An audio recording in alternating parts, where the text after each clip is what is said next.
Hey everybody, having troubles here, obviously. So we'll be there in just a minute. Give me a couple seconds and we'll get started.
All right, well, we're going to try this anyway. I'm having some difficulties. For some reason, my internet connection's screwed up. So you might get some buffering during the show.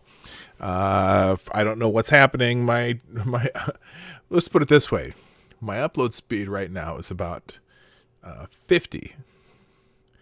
But my download speed's like 12. And I don't know if that's what's causing this. Normally that would be really good. But it's all messed up. So hopefully we'll get through this show. The other problem is I had a long day at work this morning and got home late and didn't have any time to do any prep. So in the immortal words of Bill O'Reilly, we'll do it live. So I'm probably no PDawg's boomers. No, this is some tech shit that I can't deal with. But anyway, good morning, everybody. Welcome to the Morning Out Live. There's been a few things happening today, or in the last 24 hours, whatever. Another shooting at the Chop. There's been, there's a whole new scandal with Trump, apparently, which I don't know enough about to really talk about. Looks like another gay op, but who knows. And then just a lot of stupidity. Mostly the stuff I was going to talk about today was going to be about the new civil war that we're having right now. And, but I mean, I've got a bunch of headlines. I just haven't really had time to read any of the articles. So we might just do it cold and see how it goes. But before that, I got to play the intro. So Johnny, play the intro.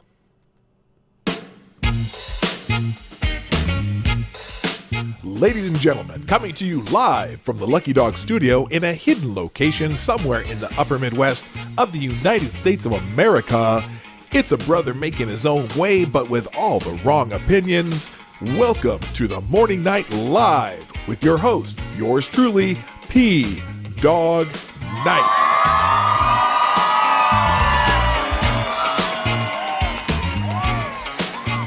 And as always, good morning. Stop that music, please. Thank you. Welcome to the Morning Night Live with your host, yours truly, me, Marty, aka PDawg Night, as I'm known on the internet. And welcome to the PDawg Night channel. It is, what's the date today? It's the 30th. It's 30th of June. I believe it's Tuesday. My days get a little bit mixed up, but yes, it is Tuesday. And I am here. I'm queer. Get used to it. Well, not quite, but I just thought it was a catchy phrase since it's we're rounding up the end of Pride Month, and I feel a little bit bad because Pride Month's been so overshadowed with so much other stuff. Well, I don't know if I feel bad. It's unfortunate. All the crap that's going on in our country. Oh, look at this! Now I have an excellent connection. What the hell happened there? Okay, well that's good. Let's see. Let me check something real quick. I'm just gonna do a little speed test because mine. You got the? Are you getting the? Okay.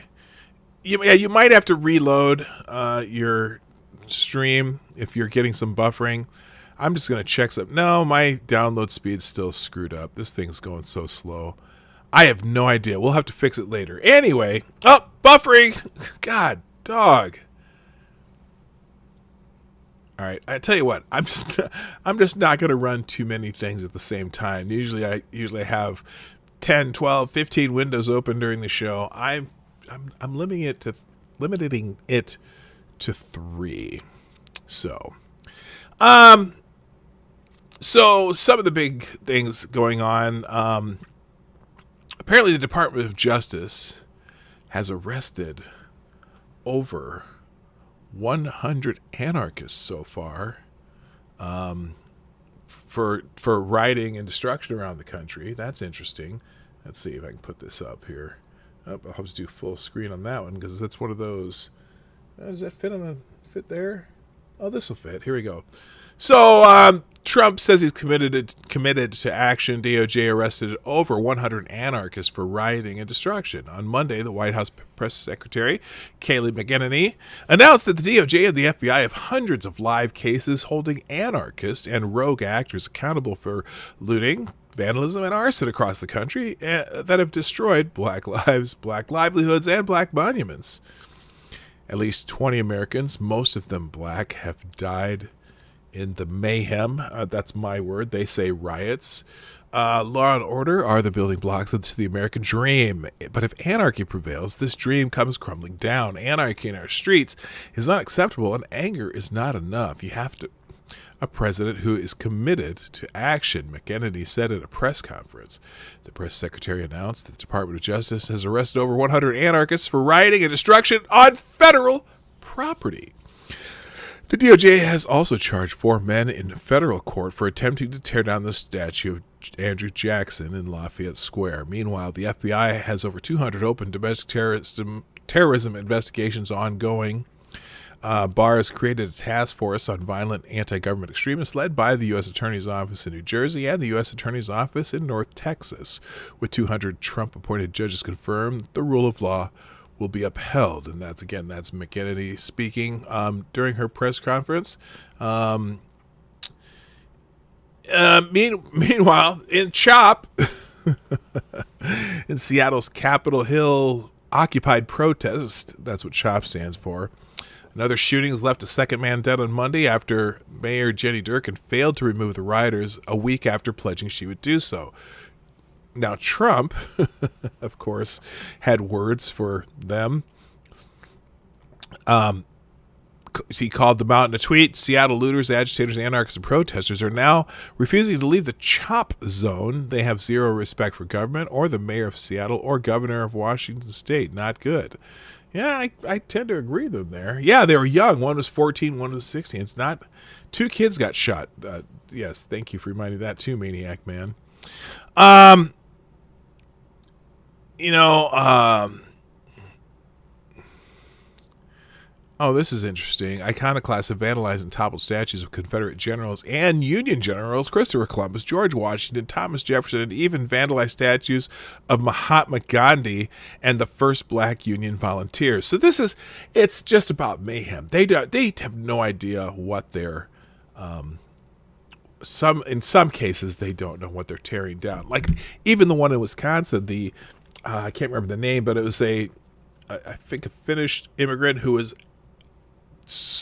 completely anti-slavery, in fact, who had formed militias to go after slave owners. I mean, they tore down that monument. But he's a white male. I need that one too. I need that as a soundbite. Anyway, so that's good news that at least law enforcement is starting to do their job as far as that kind of thing is concerned. When we're doing the show live, I have no idea what I'm going to talk about next. I'm just rolling through some of the headlines that I have listed here. But first, before we continue, I got to say good morning to everybody because I haven't done that yet. By the way, thank you all for rolling in. It's nice to see a lot of people here, even though, there we go again. That keeps, every once in a while, this keeps buffering. Like I said, if you just got here, we may have some issues due to an internet problem that I'm having, and I don't know why, but it says I'm not getting enough video to maintain smooth streaming. We'll figure that out when I do a little check when I'm not doing the show. But anyway, let's say good morning to everybody. First in the chat today was Black Hebrew Israelite. Thank you for being here, sir, and being a very loyal follower of the Morning Night Live. Also, good morning to DI Freighter Watcher, Cynical Lindsay, CNN Sucks. That's a name, and it's redundant, and I love it. Also, good morning to Big Assassin 80, Richo, my friend from down under. Check your logic here during the show live. That's unusual. But Check Your Logic always comes in usually towards the end, and I appreciate your continued support, sir. Also, good morning to Amy in Connecticut, Kesler, Tyler F. Where am I? Oh my gosh, Sheograph. Good morning, bigots. He says, as that's his normal greeting. Also, Mike Savage, Blarg. Also, good morning to Molly Maggs, Sean DW, Small Man, Maniac Man, Advocatus Diabli, the Devil's Advocate, Cindy Rochelle. Let's see. Hey, Larry, and that's his name, not me doing a greeting. It's Hey, Larry. That's the handle. Also, good morning to Jay Wolf. Let's see. Jonas Pedersen. Hate Camel. Hey, nice to see you here live again. Although you've been around quite a bit lately. It's good to see you, man. Good to see you. Good to have you here. Also, good morning to Aunt Jemima. Got to get me some of them pancakes. And I think I've got that. Is this kind of it for everyone who's in the chat at least? I think that's close. Oh, Higgs, 1966. That is a new name that I don't recognize. Well, wait a minute. You've been here before. Anarchy in the U.S. sounds like a good side echo to the content. I can't, except you can't spell it out. Like when John Cougar Mellencamp did R-O-C-K in the USA. Remember that song? R-O-C-K in the USA. R-O-C. Can you spell that out? A-N-A-N-A-R-C-H-Y in the USA. Well, it's kind of like that. Anarchy in the USA. The only reason I know that song, so I think I know every word of that song. And only because, okay, this is a get close and personal with PDawg night. When I was at college, I was a college cheerleader. A very good one, by the way. I ended up being on the national staff of the Universal Cheerleaders Association, teaching college and high school cheerleading camps during the summer, and also doing performances around the country as a member of the staff, because I was very good at partner studying, throwing girls in the air and catching them different ways and whatnot. And so we did a a routine at what was known then. Well, remember back in, I think it was 87, roughly, somewhere, 86 or 87. They rededicated the Statue of Liberty. They had this, Chrysler sponsored this huge restoration project for the Statue of Liberty. And then there was a Liberty Festival when they, basically came and dedicated the reopening of the Statue of Liberty. And so I was on a squad that did a routine to ROCK in the USA. And that summer, we also used that routine as our opening camp routine for an entire summer. So you get to know the song really well when you hear it about 800 times in one summer. Anyway, that was a little more than you needed to know, right? Okay, also good morning to Duck Dog, Linda Cooper. Hello there, and... Okay. Oh, you were thinking Sex Pistols. Oh, yeah. I see now. That one didn't even cross my mind. But yeah, it kind of does, doesn't it? Okay. All right. I got you. James Colley too. Tales of Gore. Good morning. Grillin' Pirate Pete. Cairo Alexander. I hope I'm getting everybody here. If I haven't, I'll try to make sure I say hello to everybody. All right. Let's get back into it. Now, again, just warning, there may be buffering during this show. I'm having some internet issues, okay? Oh, yes, I heard that Carl Reiner died. Carl Reiner is, well, he's an actor who, well, I think, what was the last thing he did? I know the last significant thing that I remember him being in was Oceans 11, 12, and 13. But pretty, Richard Cranium, hello, how you doing? A kind of an icon, actor, and also father to Rob Reiner, which I don't know if he wants to claim that. But anyway, no, I think he and his son had a good relationship. But anyway, PDawg used to throw girls around. Yes, I did, and I was very good at it. Probably one of the top 20 in the country as far as that goes. It's interesting because I don't know. I don't need to go into that. I have video though of something we did back in the day. In fact, I probably could show that someday. All right, let's get into it. There's more than just that I already talked about. Let's see. Like I said, we're doing this live today. I'm doing my show prep and the show at the same time. So I'm just running through. I'll just do it through Twitter and my favorite aggregator at the Ace of Spades blog. Oh, there's Select a Boy. Oop, that didn't work. It'll probably show up in a minute. There we go. Good morning, Select a Boy. All right. Let's talk about that chop shooting though, because there's a little more detail on that in this article.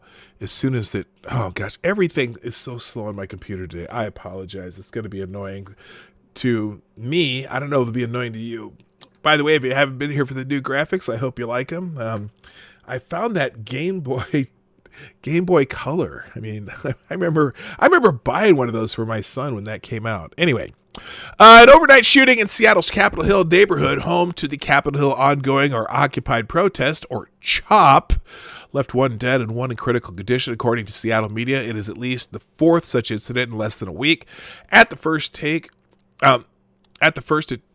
I think they meant the first to take place after Seattle city officials vowed to retake the increasingly violent CHOP demonstration zone, which occupies about 6 blocks in the Capitol Hill neighborhood. 2 males suffering gunshot wounds arrived at Harborview Medical Center Emergency Department, according to Fox News. The shooting victim arrived at the hospital at 3:30 a.m. from the CHOP area on Capitol Hill, Seattle. One has unfortunately died. Susan Gregg, a hospital spokeswoman, said. Second male remains in critical condition. Seattle police say they are investigating the cause of the shooting. Well, the cause of the shooting is idiots. No, that's the end of the sentence. The cause of the shooting is idiots. I bet you're like, finish the sentence. No, that was the end of the sentence. The cause of it was idiots. Anyway, the second male remains in critical condition. We already said that. Initial reports suggest a mass shooting in or near the chop zone, but the incident appears to have been the result of a smaller altercation. Monday morning shooting is the latest in the string of shootings that have now left 2 dead and Seattle city officials confused as to how to handle the chop demonstration, which refuses to uproot and leave despite pleas. Oh my God, do these people have editors at all? Please, spelled Please, not Pleas. Oh, come on, internet news sites. Please from both the Seattle mayor and protest organizers. Yeah, the protest organizers are done. They are done. They're like, okay, we're done. There was a great video of a guy, one of the chop zone residents who was fed up with the whole thing and was kind of destroying stuff. That was interesting. Anyway, last week, Seattle Mayor Jenny Durkan announced that the city would take an aggressive approach to clearing the chop zone. But when the crew showed up Friday morning to move barriers and evict the remaining protesters, they were turned away by an aggressive demonstration that included a die-in blocking trucks from moving the concrete walls that marked the protest perimeter. Anyway, they won't go away. Let's just get it short. But there's people dying in the chop, people shooting each other. Did you hear the one dude? Now, remember the other night we showed you we played the video and you couldn't see it, but you could hear distinctly 2 distinctly different sounding guns. One shot got off 7 shots and the other got off 3. And that was the first time that one of the guys died. And then there was another guy who was in the hospital with gunshot wounds. Well, that jackass claimed that he was shot by white supremacists just outside the chop zone near the other shooting. That is his claim, and that's what he's told the media. And I said to myself when I saw that, could it be that person who claimed to be shot outside the chop zone by, he said, oh no, not white supremacists. He said either, here, let me take this off the screen. He said that it was either members of the Ku Klux Klan or Proud Boys. Either members of the Ku Klux Klan or Proud Boys, and this happened just after the other incident happened. Remember? 7 shots, 3 shots, 2 different guns, 1 dead.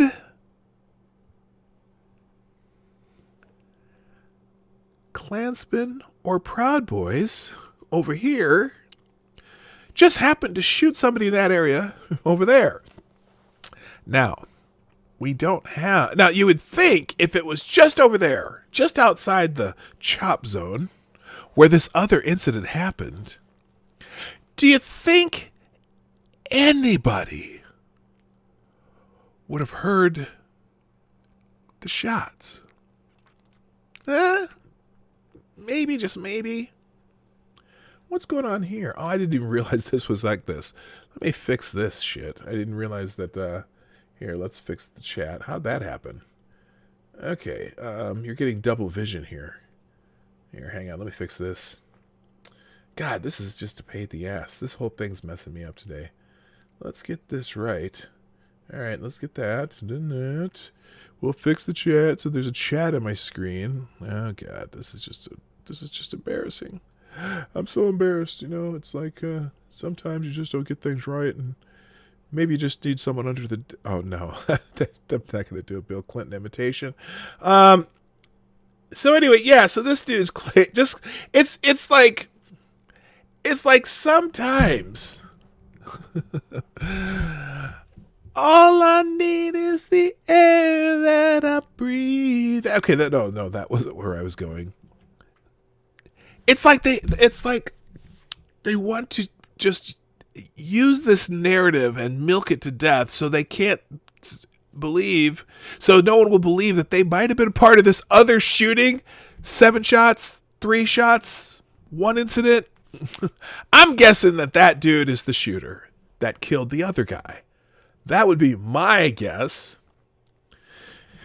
But anyway, yeah, no, he was just outside the chop zone near where the other shooting happened. Yeah, right. I believe you, dude. Okay, let's move on. Apparently the attorneys in St. Louis who brandished weapons. Apparently there is what is this video? Apparently the attorneys. Does this fit? Yes, it does. So the terrified St. Louis attorney who pulled the gun on BLM says, "This isn't a protest, it's a revolution. Say you want a revolution, well, you know." They broke through the gate on private property, then terrorized the neighborhood in search of the St. Louis mayor. Now, this is the gate that they were... they peacefully came through. We went through this yesterday, but what the hell? They had a... This is the gate. Now, here's the thing, though. This broken gate, I don't think it was broken when they entered. I think it was broken when they left or they came out through this gate, because I saw a video of them going through this gate, and while they did breach the gate into a private area, I don't recall this being broken immediately after. I think they came back and destroyed the gate. But anyway, but now the pair of armed attorneys who stood on their property and held off what they perceived as terroristic revolutionaries may be the target of criminal legal action. That standoff was intense and could have gone sideways and devolved into deadly violence. Mark and Patricia McCloskey said they grabbed their guns and stood in front of their house on their own property to back off screaming Black Lives Matter protesters, and told KSDK-TV they thought they'd have to make a deadly last stand to protect themselves. See McCloskey's video below. Let's just watch the video if I can get to it here. Oh, there's a statement from the circuit attorney, Kimberly Gardner. Oh, interesting. Let's see. We'll see what this says. Where's the video below? Okay, here's the interview with the guy who pulled out the gun. Let's just check this out. Oh, this is 9 minutes long. We're not watching this whole thing. We'll just read this. Never mind. Sorry. Like I said, we're doing it live. This is a show with no show prep today. I would have probably queued that up. But anyway, he said when they kick in the gate, when the first thing they do is destroy private property and they storm in angry and shouting and threatening, this isn't a protest. It's a revolution. It's an attempt to inflict terror. McCloskey said the only thing that stopped them was my rifle. McCloskey's wife had a pistol. He said she doesn't know much about guns, but knows a lot about feeling scared.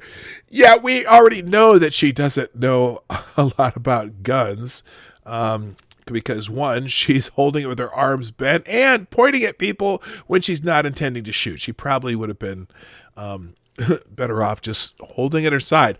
You know, and in that kind of a case, so for example, in St. Paul, Minnesota, there was a couple places where there were armed people protecting their own properties during some of the mayhem. You don't have to point those guns at people. You can just have them at the ready, okay, pointing down. Also, it seems McCloskey doesn't know a lot about handling his weapon either, because there's a couple times where he had it aimed at his wife inadvertently, but of course she kept walking in front of him. Anyway, McCloskey said the only thing okay, I already said that. Well, you know, we were always obviously upset. My wife doesn't know anything about guns, but she knows about being scared. She grabbed a pistol and I had a rifle, and I was very careful. Very careful I didn't point the rifle at anybody. The only thing that stopped the crowd from approaching the house was when I had that rifle and I was holding there. The only thing that stemmed that tide. I can't blame my wife for being terrified and for doing what she could do to protect what she thought was her life. It was a horrible, horrible event. But St. Louis Circuit Attorney Kim Garner issued a statement that said the pair shouldn't have defended their home, and she's on the case. Oh, well, good for her. She says, I was alarmed. Oh, here's her actual statement. I was alarmed at the events that occurred over the weekend where peaceful protesters okay. Well, they were peaceful when they were walking, but they were still, you know what? Here's the thing.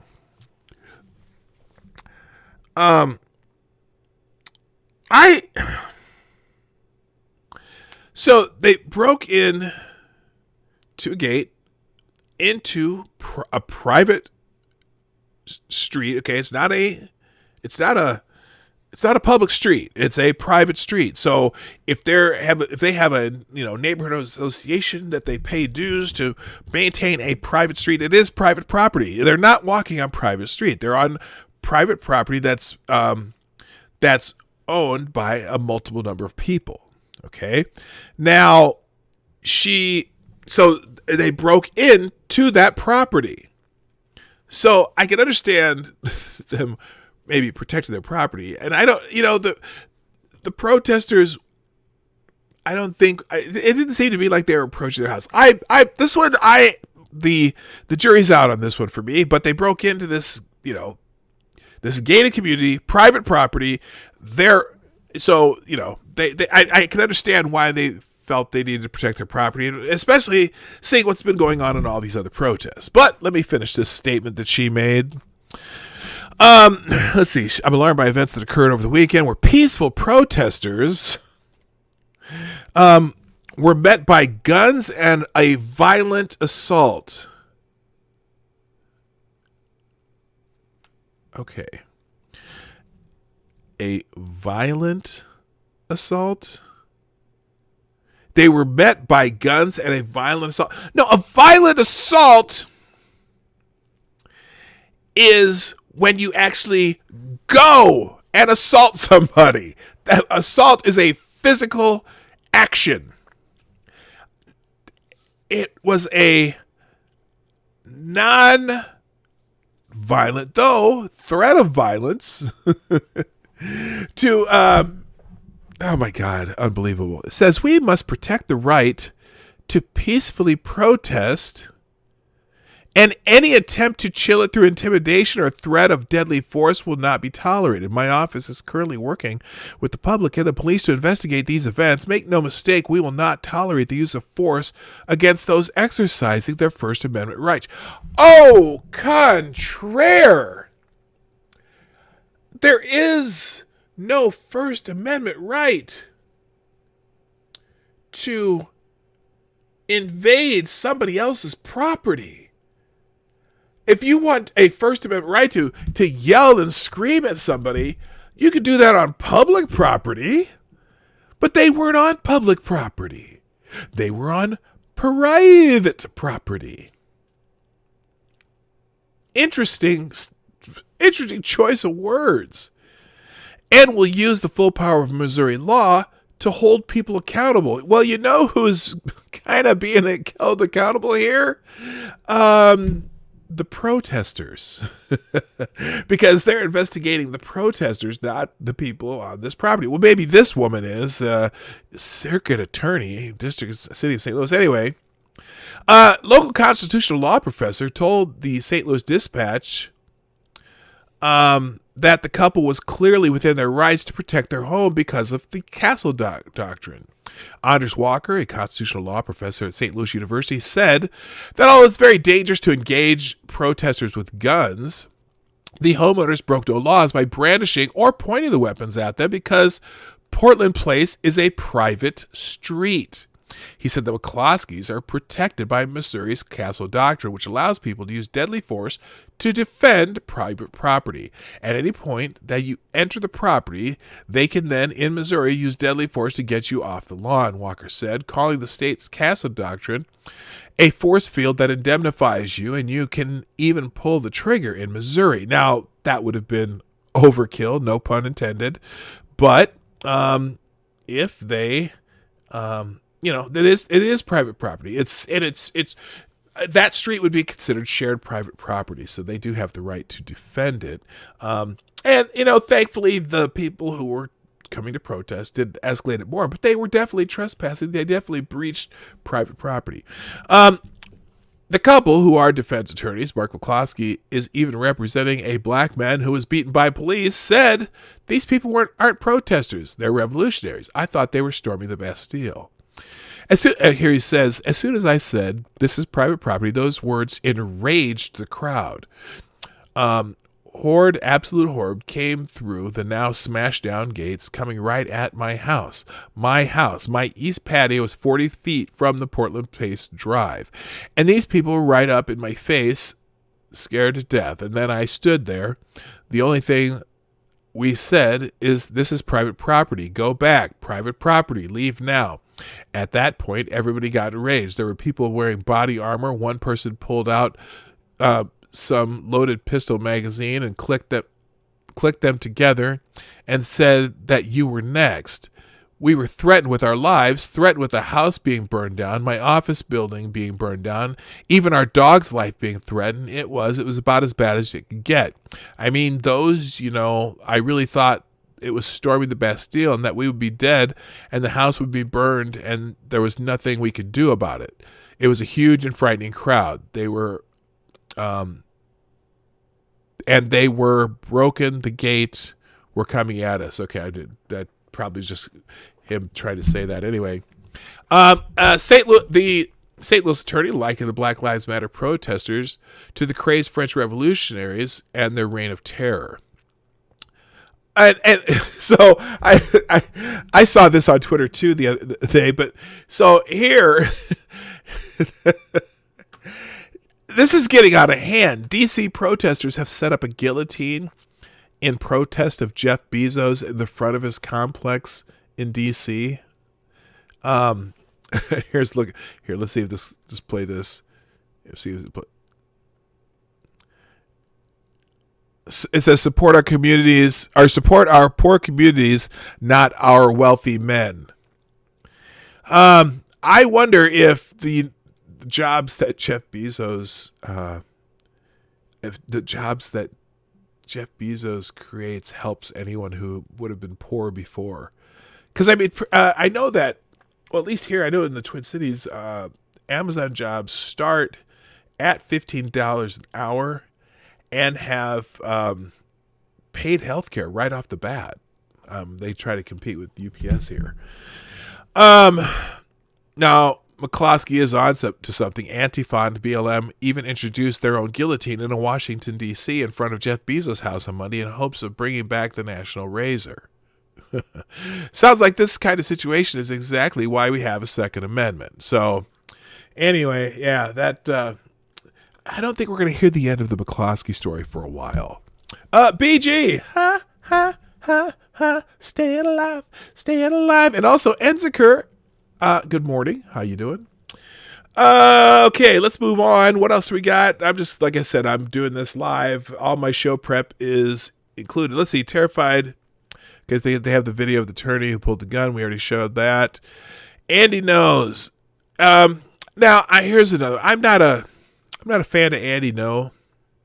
I don't dislike Andy No. I think Andy, he's a reporter, and yet I think he antagonizes, I think on purpose, but he does get some good information. Apparently, I think he testified for the House Oversight Committee on Monday. He said, do politicians really want police to let the rioters destroy and kill with impunity? That's a good question. That is a good question. On Monday, Andy No, editor-at-large of the Post-Millennial, testified before the House Oversight Committee, powerfully rebutting Jerry Nadler's insistence that when it comes to protests and riots spreading across America after the horrific peace killing of George Floyd, the presence of Antifa instigators is imaginary. Oh my God, Jerry Nadler.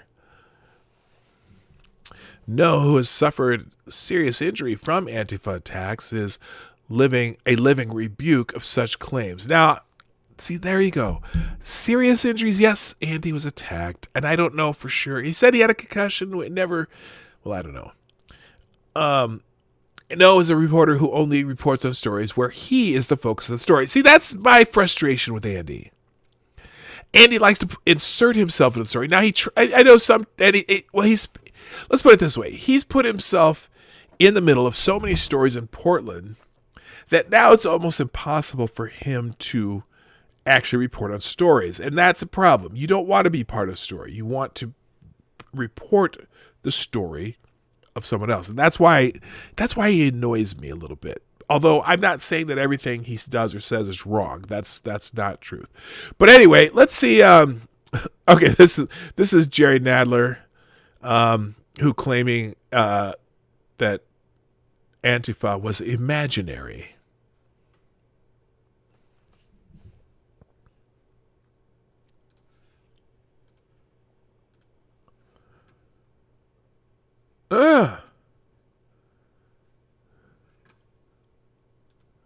Oops.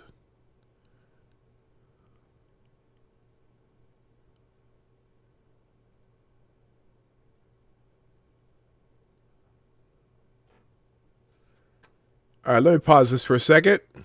Thank you for the first super chat of the day and the number one super chat of the day from Black Hebrew Israelite, who says, "This is what you get when you elect liberal women and soy boy crackers to power.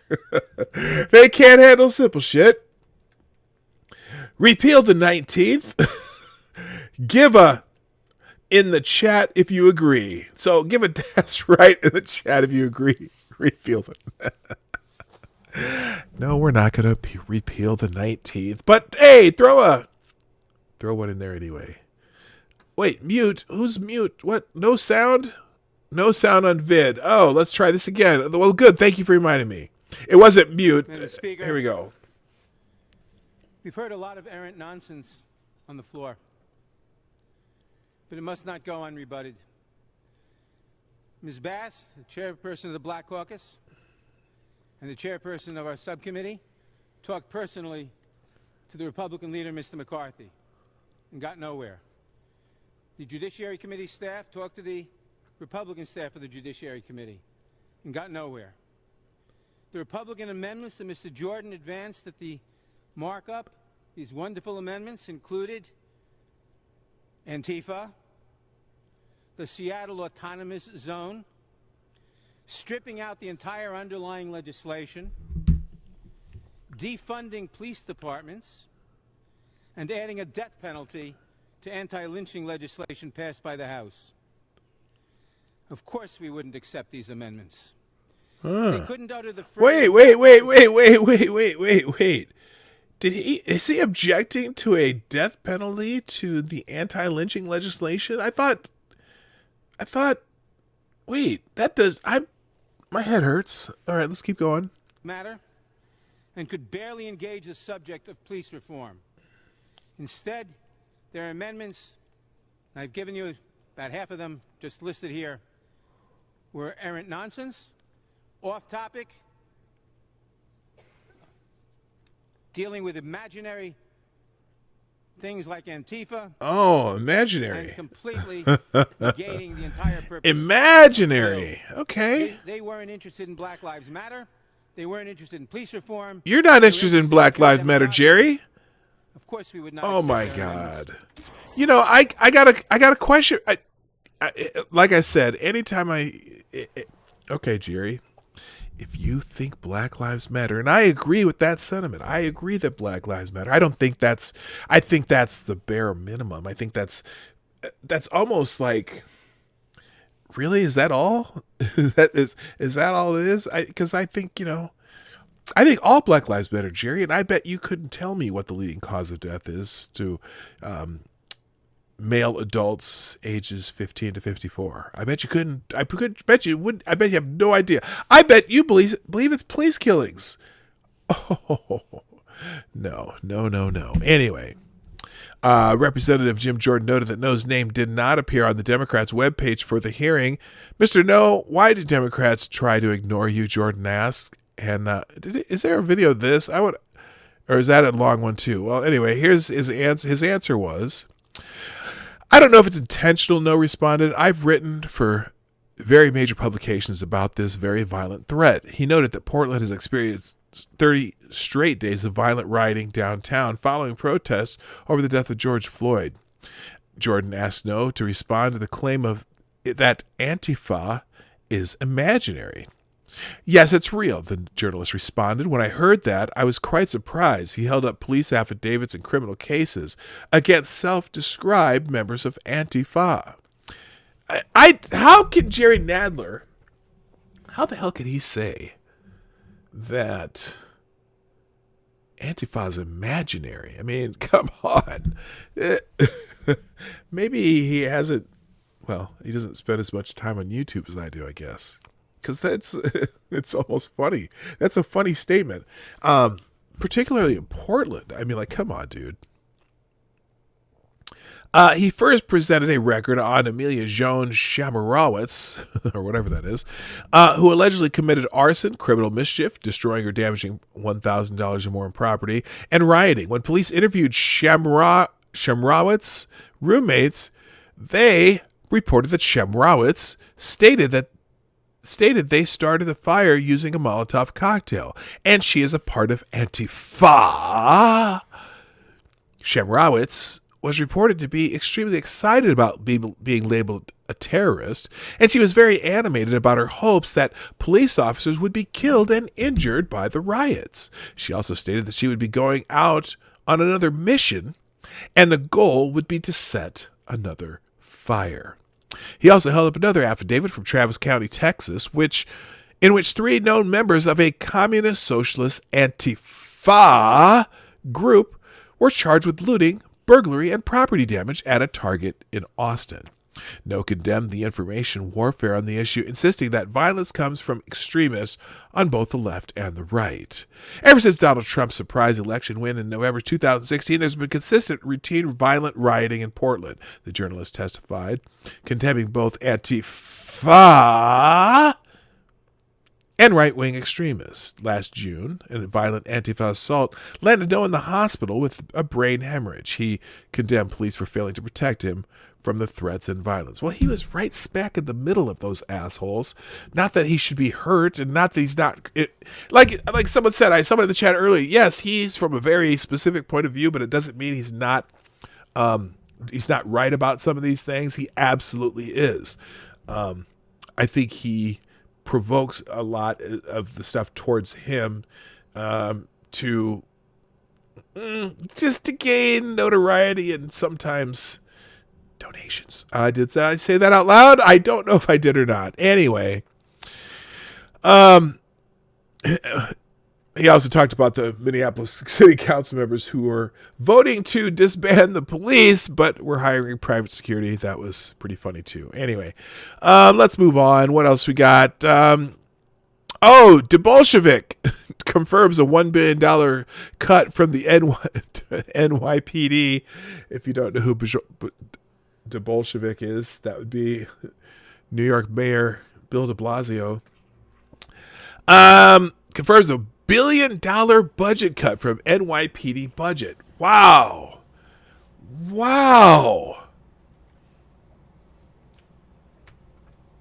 And my wow's not working. It's going to show up here anytime now. Wow. There we go. New York City Mayor Bill de Blasio confirmed Monday that he would slash $1 billion from the budget of the New York City Police Department, despite a surge in shootings in the wake of protests and violent unrest sparked by the death of George Floyd. This statement, I'm excited, Bill de Blasio, I'm excited to say that we have a plan that can achieve real reform, that can achieve real redistribution, and at the same time ensure that we keep our city safe, de Blasio told reporters, according to Politico. Everything was with an eye to safety. So we will be able to ensure the patrol strength we need. We will be able to ensure that school safety can do its job. The school safety issue will be addressed over several years, the mayor continued. I was skeptical at first and wanted to see how it all come together. A lot of painstaking work occurred to figure out the right way to do things. You know what? I got a feeling. Ooh, ooh. I got a feeling that New York City. Is anyone? Are any of you old enough to remember what New York City was like in the 70s, early 80s, but before, I'll say BG, not BG, my friend in the chat here, but BG as in before Giuliani. Anyone remember? Actually, not even Giuliani. Who was the Ed Koch? Ed Koch. Remember Ed Koch? Ed Koch. So, if Times Square is a beautiful place now, beautiful lights, businesses, although it's a little rough because there's nothing going on there now, but Times Square is a bustling, shopping area, and it's the heart of the city. It's beautiful, right? Well, Times Square used to be full of strip clubs and Triple X movie theaters, and it used to be a dump. Just let's put it that way. Times Square used to be a dump. Hookers, everything along Times Square, and it all got cleaned up. Now, I don't know if it was one of the mayors decided, hey, let's stop this shit and get the police presence down here, and let's get some shit that let's make it where people want to walk through Times Square again. And Times Square, turns out to be a pretty nice place. Manhattan, had a revival. De Blasio taking $1 billion. Okay, the city. Okay, the city's budget must be approved by midnight Tuesday. Okay, holy shit. Let me read this here. De Blasio's remarks come after Politico reported Sunday night that the mayor's office greenlighted the cuts, which were proposed by New York City council members. The deal involves making school safety agents who are unarmed but wear police uniforms into the Department of Education, canceling a July class of roughly 1,100 police recruits, and shifting certain homeless outreach operations away from police control, the news outlet detailed. The city's budget must be approved by many. So, Anthony Pierre, a press representative for Communities United for Police Reform, slammed de Blasio's plan to cut funding for the NYPD. Mayor de Blasio and Speaker Corey Johnson are using funny math and budget tricks to try to mislead New Yorkers into thinking that they plan to meet the movement's demand for at least $1 billion in direct cuts. This is a lie. So the people who de Blasio say they're going to cut $1 billion, and these guys are still not happy. They're saying he's lying. He's not really going to cut anything. Look,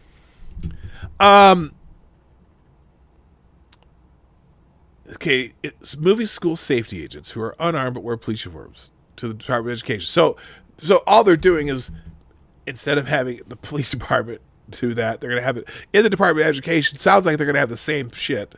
So it doesn't look like changing anything there. But here's the one that got me. They're canceling a recruiting class of 1,100 recruits. You know that almost, I think it's like 45% of the New York City police force right now who is anywhere near eligible for retirement. Right now they have applications for retirement at 45% of their force. Plus they just got rid of a plainclothes unit. I think it's like 600 officers who handle a lot of the detective work on violent crimes. Wow.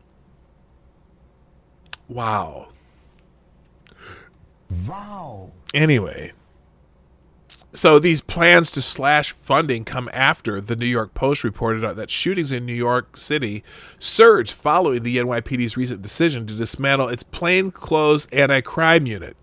In the last 9 days, 110 people have reportedly been shot in New York City.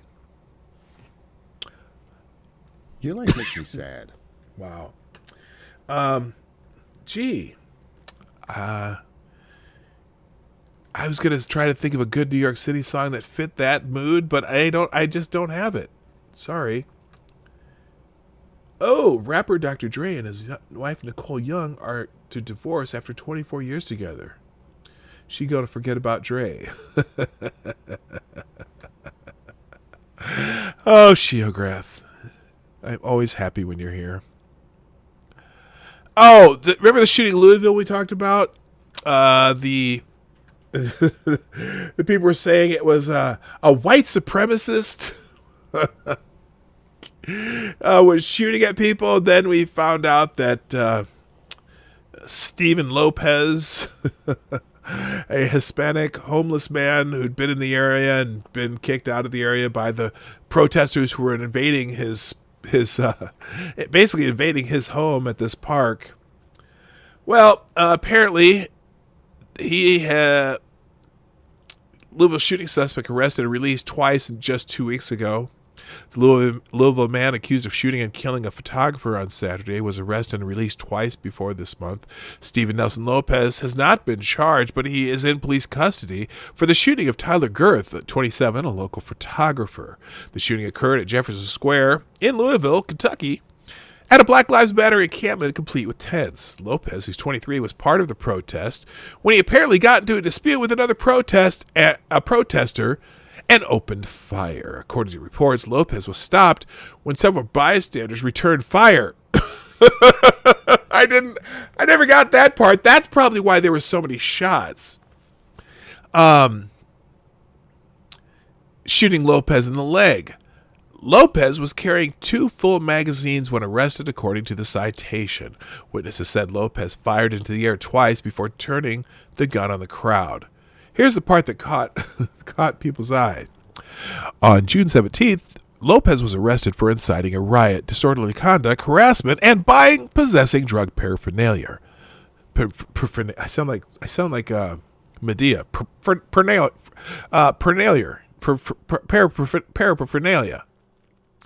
Paraphernalia. Anyway, just 2 days later, records show Lopez was arrested yet again on June 19th.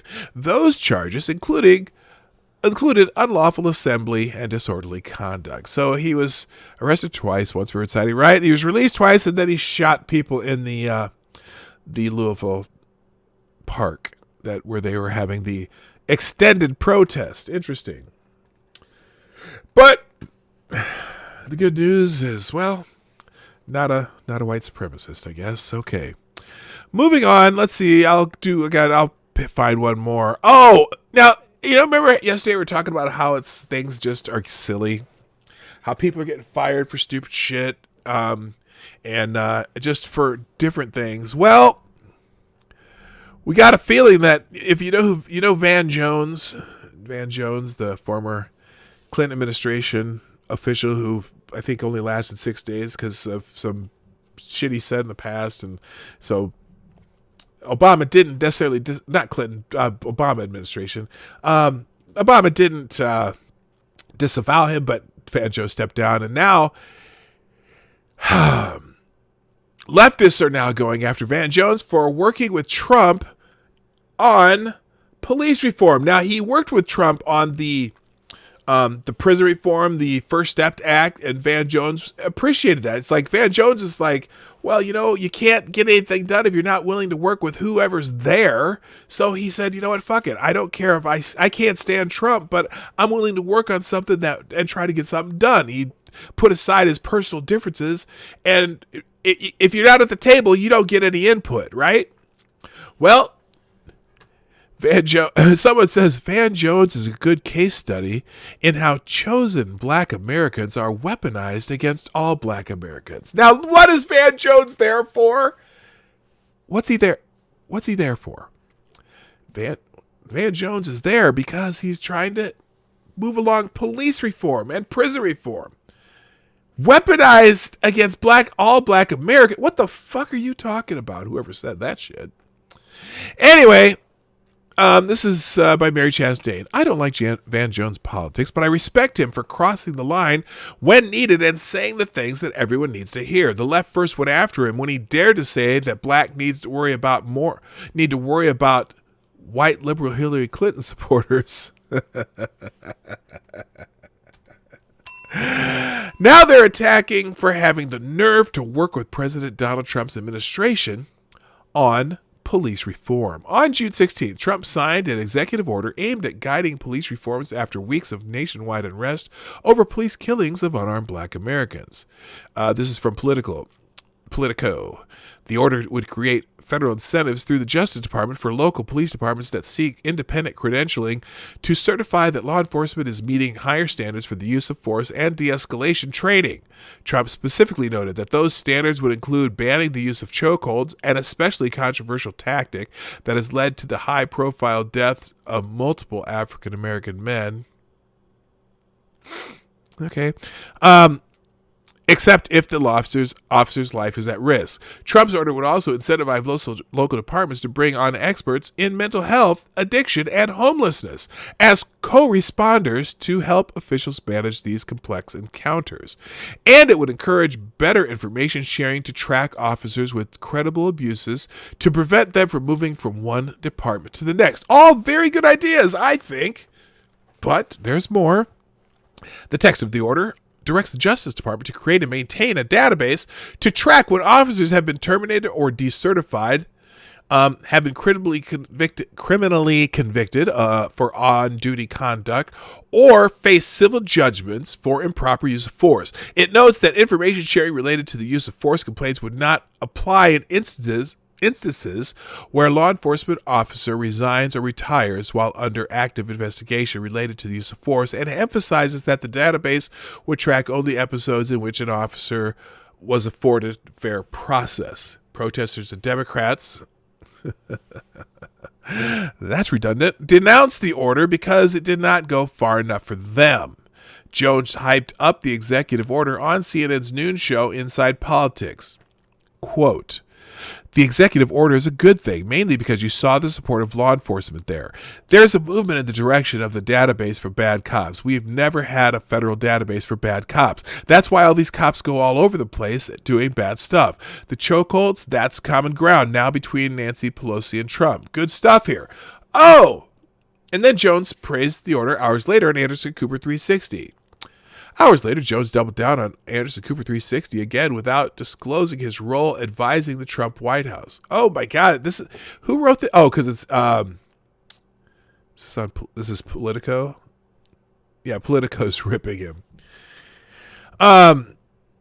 Anyway, so he had praise on several different shows. And should Jones have disclosed that he worked on the reform? Sure, but I don't see how there's not a problem with it overall. Jones has no problem making friends with the right. He is friendly with Meghan McCain, Mike Huckabee, and Newt Gingrich, and S.E. Cupp. S.E. Cupp has kind of changed her. I don't know. Let's just say she's been. What's a good word for this? I was going to say in CNN entifized. she's got that CNN worm that kind of gets into your brain and kind of twists your mind a little bit. Just saying. Van is solution oriented, Cupp told the Daily Beast. He's not at all interested in the politics of where that solution comes from, or even optics. Very few of us in the pundit space can claim actual policy wings. So I think his willingness to hear anyone out is a virtue. Jones even worked with Republican Senator Tim Scott on his Justice Act. What the left and the right forget is that open communications is how to solve problems. Yeah! You know what? Again, if you're not at the table, you have no input because you're not there. He puts himself there regardless of who's running the show. And so he gets his input in. He goes places where others fear to go, and he is crucified many ways for the decisions that he makes, but understands that his work is the work of our Creator, said prison reform activist Topeka Sam, who met Jones at a Google event and began to work with him in 2016 after serving 3 years of a 10-year sentence on federal nonviolent drug conspiracy conviction. We have to work with each other in order to get things changed and have a better society. Why is my phone doing that? Stop it. But alas, the leftist slammed Jones for his actions. Several associates said he is motivated as much by personal advancement, fame, and access to power, and money by altruism. Others claim Jones is only doing this because he did not achieve fame and fortune when he served as President Barack Obama's green advisor. He has found that recognition with the Trump administration. Well, he didn't last like a week as Obama's green advisor. Whatever. New York anchor Errol Lewis disagrees. Okay, this is just whatever. But this, like look at it, sleeping with the enemy, because oh my God, he showed up in a picture with Candace Owens. By the way, now you know that I'm quite critical of Candace Owens. Everyone knows that. Even though she and I probably agree on most things politically, socially, whatever. But I am critical of her because of her style and because sometimes her substance isn't always there. However, I just watched an interview that she did. Who was that with? Let me think about this. It was actually a very interesting interview. What is that dude's name? I've got to look this up now. He's a professor. I think he's a professor at Rutgers. He's here. Let me go to my search history here. I can tell you in a second. It's an interview that I highly recommend, and I don't agree with either of them on everything, but I think this interview was very good, very well done, and very much worth watching. Let me find my history here because I can't remember. It's her most recent issue of her most recent segment of the Candace Owens show, and I can't stand him either, but I thought it was a very productive, interesting interview. If I can freaking find it. Oh, good Lord. Problem is I watched too many damn videos. Is it not in my history here? Wow, that's weird. I watched the whole damn thing, too. Hang on a second here. Does anyone know what... Oh, my God. Not Michael Eric Dyson. He's a jackass. What, Oh, here we go. Mark Lamont Hill.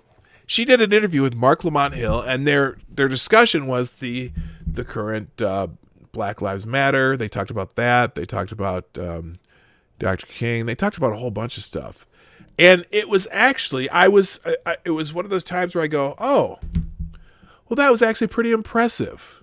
Now, both of them but they both pretty good at thinking on their feet. Although there's one question that never gets asked when you start talking about Black Lives Matter that I want someone to ask somebody who's very pro on that organization, not the sentiment, but the organization. And the question is always going to be, for anyone who talks about that, I want to ask them. You know what the question is. You should know by now because I ask the same question over and over. What is the number one killer of black men ages 15 to 54? And if they don't know that answer, then your Black Lives Matter statement is, what's a good word? Limited or wanting.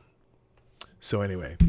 All right, let's do this. I'm running out of time, so let's go into Twitter and check out the trends of the day, see what people are talking about. Let me check my notifications here real quick, too.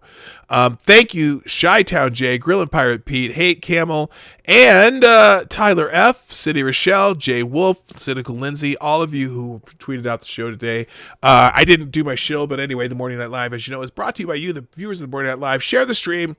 You can do that little arrow thing down there, or you can follow me on Twitter, Minds Gab, and Parler, and retweet, repost, republish what I put there when I put out notifications of the show. Try to get to 1,000 subscribers by the end of July. Ooh, I'm running out of time here.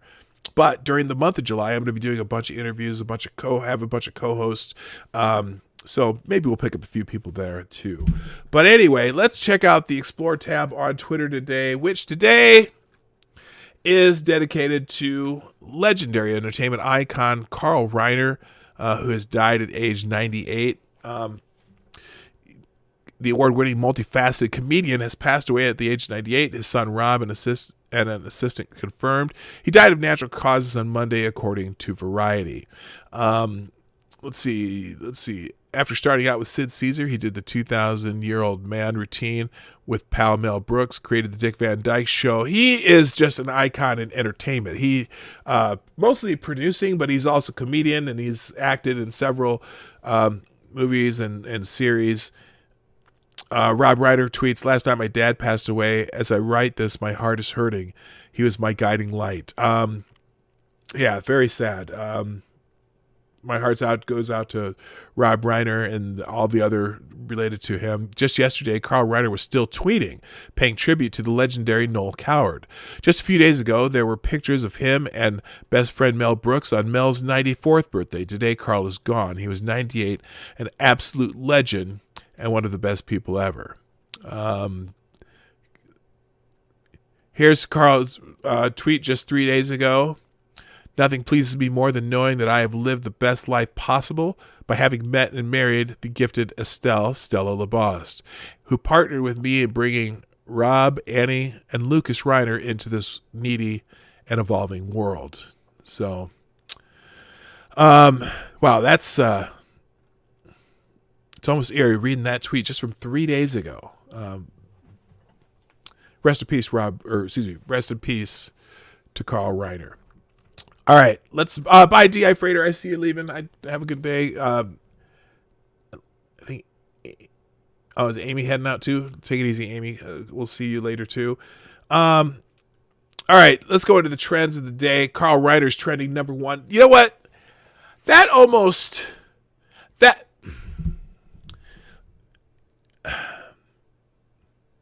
It's nice to see someone who is truly legendary trending number one rather than some of the other bullshit that's going on in the world today.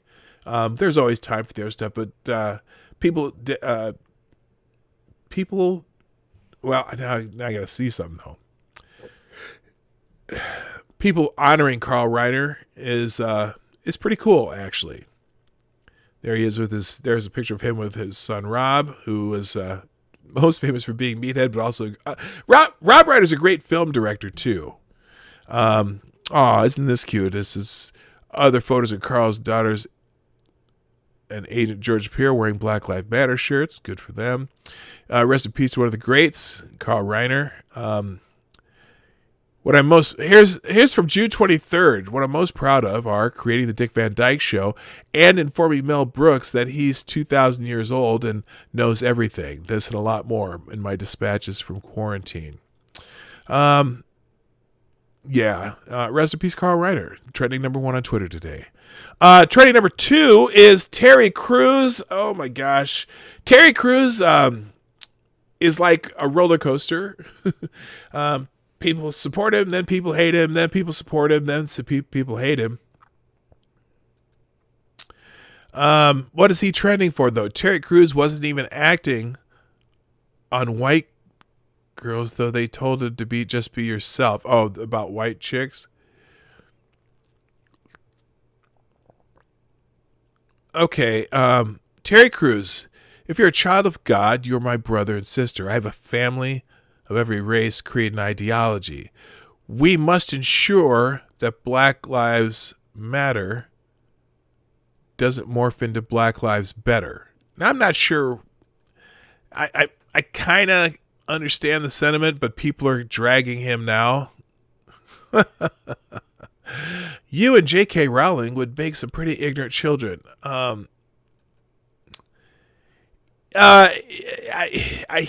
I get what he's saying. Yeah, he meant White Chicks, which is actually one of my favorite movies. You know what? It's funny. A lot of people bitching about White Chicks. People talking this whole thing about blackface, and then people always mention White Chicks. And I'm like, it's a legitimate question. And but I haven't really heard anybody answer that question, when people, because a lot of people are getting fired for doing a costume where they darkened their skin to look black or whatever in the past. There's a couple, though, that don't seem to get dragged at all. One, Well, first of all, any liberal, because the liberals who supposedly, even, like Jimmy Kimmel, no, that thing about him doing the Karl Malone has been around for years, and everyone knows it. And still, it's just a hush hush. Yes, he did it, but he's Jimmy Kimmel. He's a good guy, right? And the Governor Northam, right? He was either the guy in blackface or he was the guy in the KKK hood. But Northam is still around, right? Ralph Northam's still around, right? Joy Behar, dressed as a beautiful African woman one time. Oh, but that's not blackface. Oh, no, it's not blackface. Or Robert Downey Jr. Everybody loves Robert Downey Jr.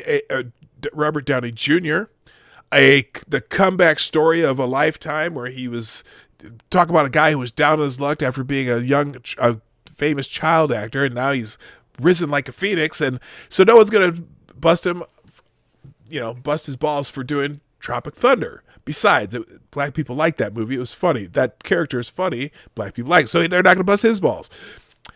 So, but a lot of people, when someone gets, or Trudeau. Yes, good. Thank you, Tyler F. Justin Trudeau. Has he taken any hit whatsoever for his several instances of doing blackface over his life? No. But there are a lot of people who are getting fired for either having some. Well, we went through the list of a bunch of them yesterday. People get fired for things they did or said that were either considered like blackface type things, or were not did not have enough deference for Black Lives Matter. They might have made a supporting statement about Black Lives Matter or these protests, but it might not have been enough, and so they're even getting dragged for not making a robust enough statement. Well, a lot of people bring up the movie White Chicks, right? And my theory is that because they're making fun of white people, it's okay, right? And that's probably it. But I was thinking about this morning. In the movie White Chicks, the Wayans brothers make fun of, rich white girls, right? They're dressed up as rich white girls. But how does that movie begin? The movie begins as them being two, I would assume, Puerto Rican shop owners, like convenience store owners, right? Remember the ice cream scene? And they do the very, very almost offensive portrayals of what Puerto Rican shop owners would be, right? Remember that scene? And you know what else happens in that movie? And I think of Busy Phillips because she's the only one of the actresses that I even know who they are. By the way, did you know that one of the actresses that are the two sisters that the Wayans brothers are, who take their place, one of those two sisters, the Warren sisters, whatever, one of them's a porn star now. But just, I digress. Now, Busy Phillips, she has her own little talk show now, and she's Miss Woke America now. Do you recall there's a scene in that movie where Busy Phillips says the N-word several times? Anyone remember that scene? We're in their car and they're listening to music, and the Wayans brothers, dressed up as the White Chicks, are singing along, and they say, "Oh, I can't believe you said that word." Well, nobody's watching. And so all five girls are singing the N-word along with a rap song. I wonder why those issues aren't brought up. I might do a video about this. That's inspiration. Anyway, see the Golden Girls episode about the interracial marriage that was cut because they wore mud masks. Yeah, we talked about that yesterday. That was so fucking stupid, and even black people think that's stupid. Because I was watching, I read a thread about that yesterday. All the black people were commenting on that, like, that's not blackface, you dumbass. That's not black. That has nothing. That's not doing anything. Hey, Scribe, how you doing, my brother? That's not blackface, right? Anyway, all right. So Terry Crews is getting dragged. So for saying something about if you're a child of God, you're my brother and sister. I have a family. So this guy, black people, we're starving. Terry Crews. But what about those who have more than enough food? We must ensure their bellies remain full. Well, Michael Harriot, you're an idiot. Michael Harriot writes for The Root. That's not what he's saying. At least I don't interpret it that way. I think what he means there is don't turn into what you're protesting. I'm assuming that's what Terry Crews means by that statement. We must ensure that Black Lives Matter doesn't morph into Black Lives Better. I'm pretty sure that's what he means. Don't morph into, if you're fighting white supremacy, don't become a supremacist yourself. I think that's what he means. I don't know. He said something to that effect earlier. This guy says Terry Crews is really acting like black people are asking to be treated better than others.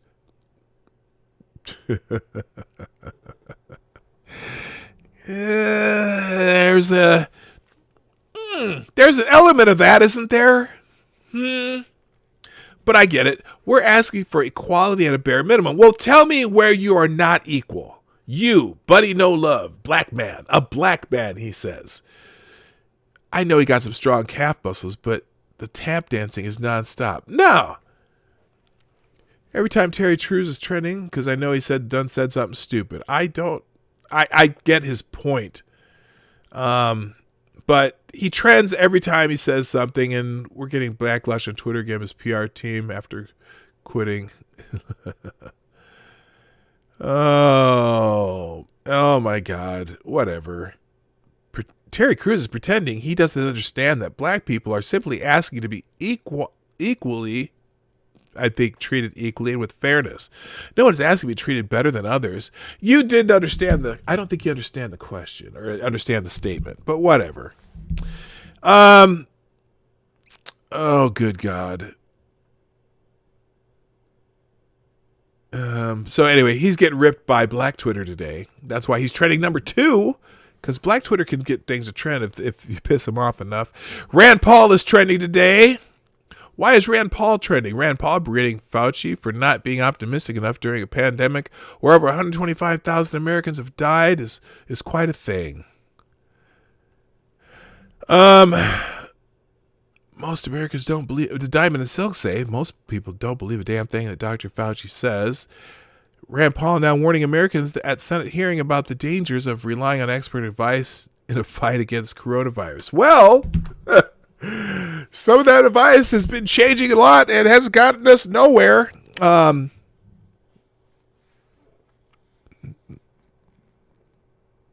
Cuomo. Rand Paul, the federal government has made it far too easy for government agencies to take and profit from the property of those who have been convicted of a crime. Oh, he's introducing a bill to... Oh, yes!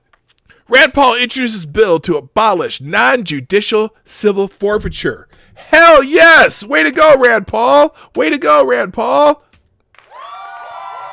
Hell yeah,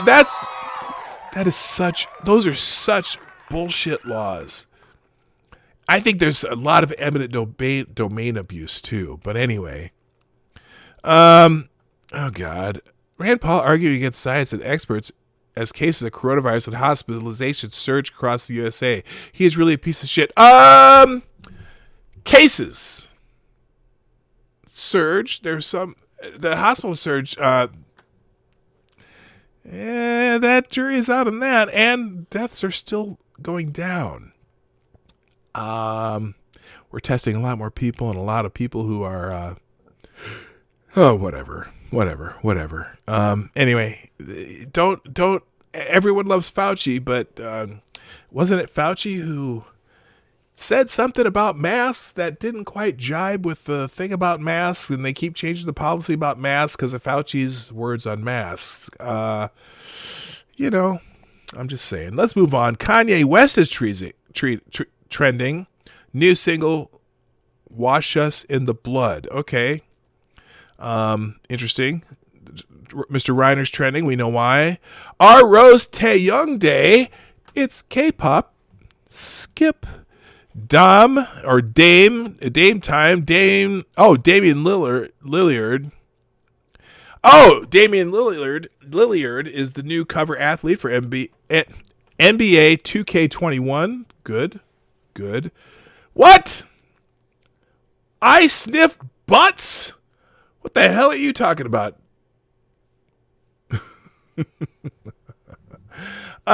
So Dame Lillard is on the cover of 2K21. That's always a game that we're ready to bring out. But your dad is trending. Oh, is this about? Yeah. Condolences, Rob Reiner. We love your dad. That's why it's that's gonna be trending on today a lot, just because a lot of people are using that phrase. Let's see. McGrath, that's a senator in Kentucky. Why is she trending? I finally seen enough. Amy McGrath has defeated Charles Booker in the Kentucky Senate primary. Okay. Oh, not senator. She's running for senator. And Louisville, Jefferson County just reported absentee new count there. Wait, this says Booker has won. Okay, I'm confused. Booker's now up 160,103 to 139, 168 statewide, but a lot of McGrath favorable rural counties left to count. Okay, that was a few days ago. Okay, so now apparently McGrath has come back. Let's see. Charles Booker, Amy McGrath neck and neck in Kentucky Senate race for the primary. They're running against Mitch McConnell. So that's why this is getting so much attention. And they have this great hope that McConnell goes down. Cenk Uygur, hey, we always want to know what Cenk knows, right? The Kentucky Senate race is nerve-wracking. McGrath retook the lead by 4 points when they started reporting this morning. Then Booker retook the lead and is now up 6 points. Near impossible to tell what percentage is reporting. Go Booker. Yeah, he's the... Booker is the Justice Democrat choice who stands no chance whatsoever to beat Mitch McConnell, but I don't know. You never know. You never know. Now let's see. It's every 53 minutes ago. Now Booker's up. Interesting.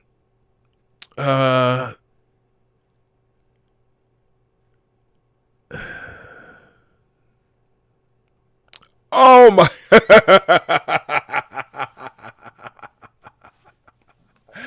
Oh, of course. Of course. This Black Women's Views says the results are still coming in, but Amy McGrath had a $40 million fundraising advantage and massive support from the party and MSM and mainstream media. And yet Charles Booker just might pull this off. Imagine how black candidates would fare if they were well funded and received equal coverage. Holy shit. So let me just address that. Amy McGrath, this is the second time Amy McGrath has run for the Senate. The reason she had a $40 million fundraising advantage is because she's been a fundraiser for a very long time. Booker, on the other hand, is a fairly new candidate, and most people didn't think he had a chance in hell. And yet he might have pulled it off because of his race. Well, here's the thing, Black Women Views. Hillary Clinton had a $600 million fundraising advantage, massive support from the party and the mainstream media, and yet Donald Trump is your president. So sometimes the money and advantage may, if you find a way to do it, you find a way to do it. But there have been black candidates who've had massive support and massive media attention and still lost. So that's a stupid statement. But anyway, Booker campaign is claiming 6,000 mail-in votes were thrown out, which is an extraordinary amount. Oh, are you claiming voter fraud? I didn't think that happened. And how could there be voter fraud?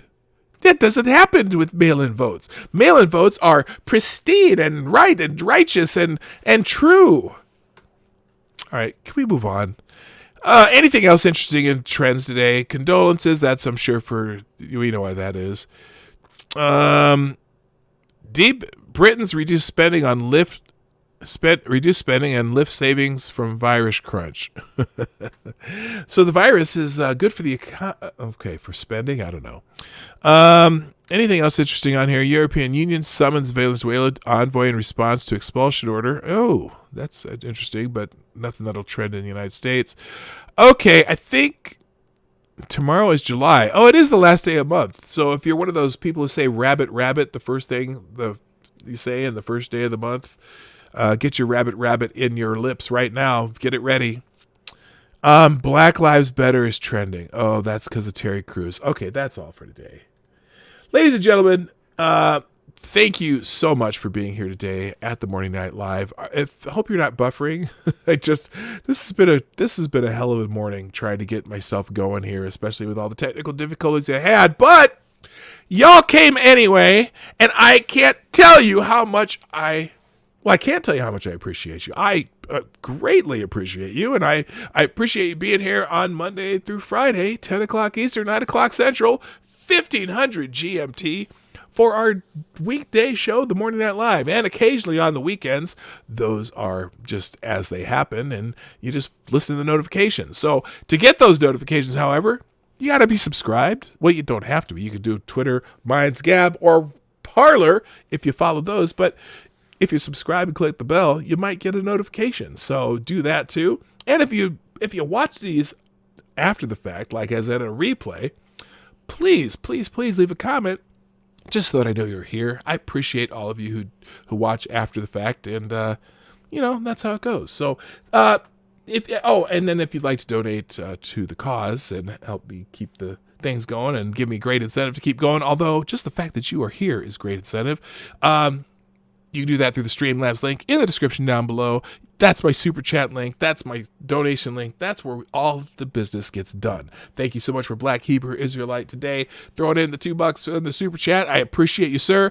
And everyone in the chat, everyone lurking in the background, and even some of the occasional people who come by. I appreciate you too, because it's always been fun. So hit the like button on the way out. I gotta go. My name is PDawg Knight. And I'm out of here. Have a great day. Bye-bye. Hey, this is PDawg Knight, and thank you for watching today on the PDawg Knight channel. If you have an observation or remark you'd like to make about this video or my channel, I absolutely welcome you to write it in the comments section down below. I really look forward to hearing from you. And before you go, if you like what you saw but you're not already subscribed, please make sure you hit the subscribe button and definitely click that bell that pops up afterward so you'll be notified when I post new videos or when we go live. I broadcast my live show, The Morning Night Live, Monday through Friday at 10 a.m. Eastern, 9 o'clock Central. A special thank you to all supporters of this channel who share our videos on social media and who make donations through the Streamlabs link, which is also in the description down below. Thanks again, and until next time, I'm PDawg Knight, and I'm out of here.